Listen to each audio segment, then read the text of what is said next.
All the attention will shift towards free agency 2023 after these NBA Finals. Many players will continue being in trade talks, names like Chris Paul, Kyrie Irving, many wondering where these older guys will go. The very best players in the game, including Jokic, Giannis, and Doncic, will continue putting in work and look to separate themselves from the rest of the league. It's only a matter of time till we hear Laker rumors involving 50 different quality players, media members fascinated to mix stuff up for their own imagination. But the forgotten talents and hidden gems will come from every draft. As long as teams do their homework like the Miami Heat, properly develop guys into rotational pieces, excelling in big playoff games, with the rise of true underdogs unfolding, a path to exponential life-changing wealth, look no further than summer 2023. 5 undrafted players who will earn a huge bag this summer, setting them up for decades to come. Starting with Strus of the Miami Heat, the now 27-year-old two-guard can credit his NBA success to Heat culture, believing in him, putting in the work as a team player, and always ready to step up in pivotal moments. 4 seasons in, his early days started in the suburbs of Chicago, only 5'9" as a sophomore in high school, didn't have the size, but had dreams to play in the NBA just like many of us. But unlike 99% of us who end up growing another inch or two, Strus had a late growth spurt, became 6'5" by end of high school, only one D1 offer, played D2 at Lewis before transferring to DePaul, sat out first full season with the Blue Demons, averaged 17 and 20 a game, took the NCAA by storm after dropping a career best 43 on St. John's March 3rd, 6 of 10 from deep. Despite his excellence, went undrafted, but earned a spot in Boston's Summer League roster, then a two-way deal, ended up getting cut in favor of Javonte Green, found another two-way with his hometown Bulls in October, ironically made his NBA debut November 22nd against the Heat, but tore his ACL in a G League game, out for nearly a year.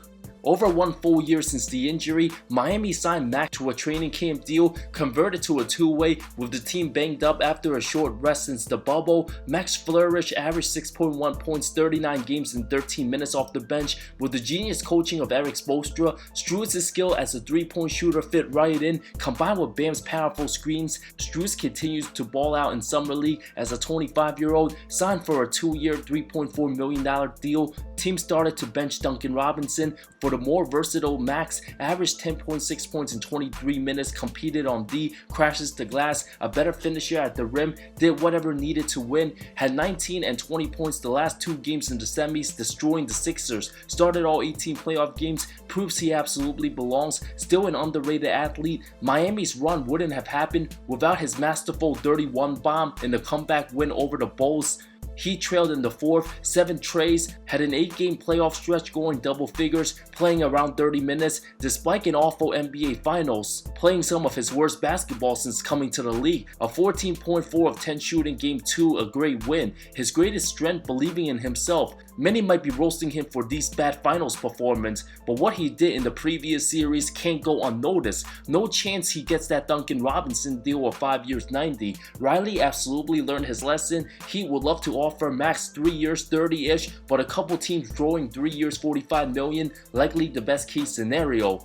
Gabe Vincent, starting point guard of the Miami Heat, the soon-to-be 27-year-old made an absolute splash. Many nights the team's third option, joined the team January 2020 on a two-way. The Cali native grew up in Modesto, California, dominated at St. Mary's High School, set records, attended UC Santa Barbara for the Big West Conference, overcame an ACL tear his junior year, bounced back from 6 wins to 23 his final season, undrafted, played with the Stockton Kings of the G League, put up under 9 a game, close to his hometown, major improvements by year 2, averaged 23.4 points in 20 games, won G League's most improved player. Miami gave him a two-way deal. Gabe continues to dominate the G League.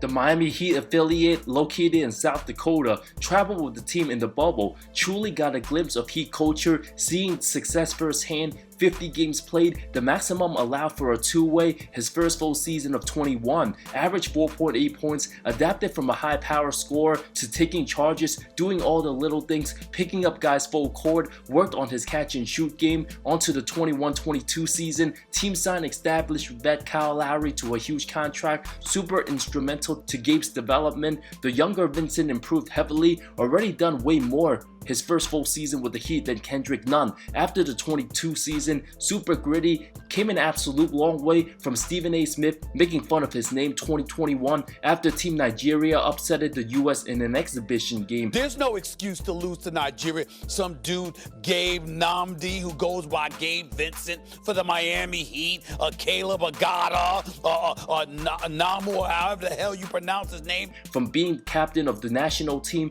Vincent's ability to step up in big games came to no surprise for Heat Nation. 23 regular season, 9.4 points, started half his games, a breakout postseason, 15 points game 1 win over Milwaukee, a 22-point game 5 closeout, the first of 3 straight 20 bombs, outscored Tatum and Brown combined for game 3 with 29, 11 of 14 from the field, a 6-game stretch of 18.8 points, 53% shooting, not afraid to take tough shots, a nice 6-man for any team. After game 2 of the finals, went as high as second in the finals MVP ladder before struggling. Team heavily depended on his scoring after the loss of Tyler Hero and Oladipo, multiple 20-point postseason games, looking like the second coming of Fred VanVleet, knowing how good he's capable of in the biggest of stage, anticipated to have a multi-year contract, 4 years $72 million sounds about right.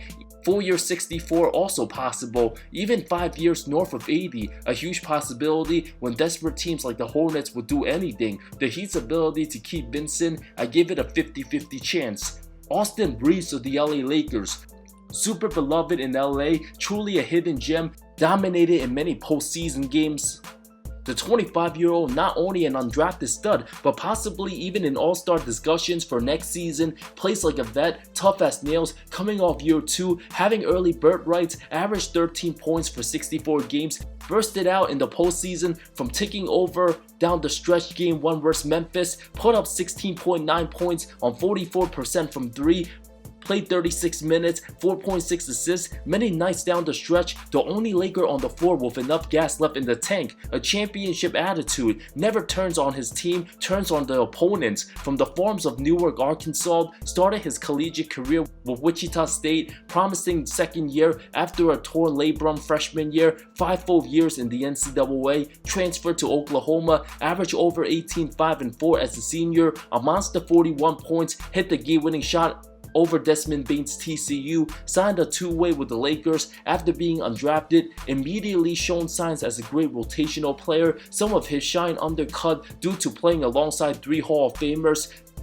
Drama and distractions, Reaves got a chance to ball out the latter part of his rookie season. More attention focused on him after the team wasn't going to make the playoffs. An incredible game winner on Dallas, a 31.16 rebound, 10 assist triple-double, the last game of his rookie season. The famous meme of LeBron, an instant fan favorite, wasn't expected to be close to star caliber. Off the bench for Pat Bev, Dennis Schroeder, and Lonnie Walker. After the deadline, Reaves immediately went crazy, averaged 17.6 points, 5.5 assists on 58% shooting, just 30 minutes played.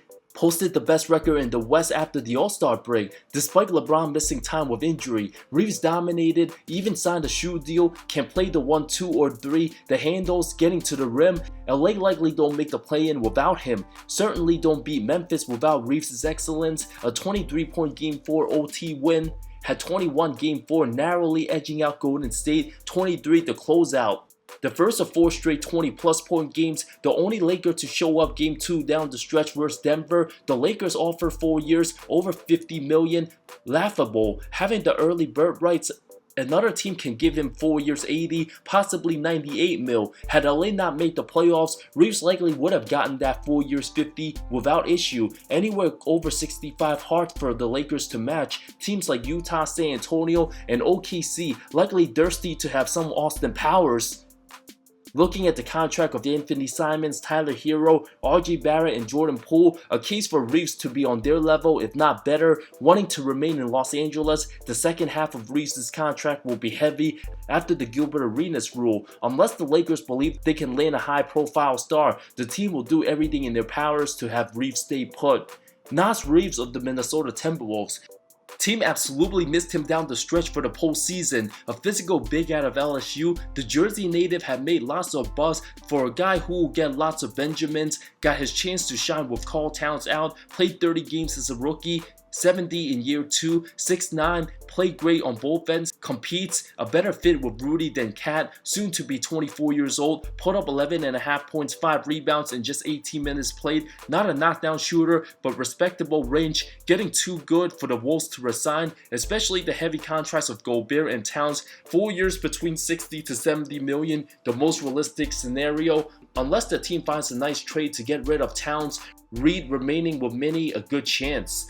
Fred VanVleet of the Toronto Raptors, after a breakout 2019 campaign with the birth of his son, the undrafted Steady Freddy remained with the Raptors, bet on himself, made history, becoming the highest paid undrafted player in 2020, 4 years, 85 million. The now 29-year-old in his prime hasn't made heavy improvements since 2020, lived up to his deal last 3 years, a near 20.7 assist guy, but super streaky, under 40% from the field. Even early reports on Fred turning down a 4-year, $114 million extension, but VanVleet himself said he was never made a formal offer.